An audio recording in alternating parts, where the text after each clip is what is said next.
Hello, future doctors. Welcome back to the Happy Teeth Club. In this lecture, we will learn about Vander Wooude syndrome. It is an autosomal dominant cleft lip, palate, and pits of lower lip. Now, etiology and clinical features. Etiology: abnormal fusion of palate and lip during intrauterine life. Now, clinical features: cleft lip, cleft palate, lower lip pit, and sometimes bifid uvula, as seen in the figure. Now lipids. These lipids present on vermilion border of lip. Accessory salivary gland present on this pit. Now dentition.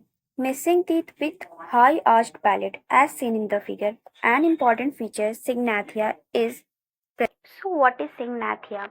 Syngnathaia is a rare anomaly involving soft tissue or bony adhesion between the maxilla and mandible. Hypoglossia is also a clinical feature. Now treatment.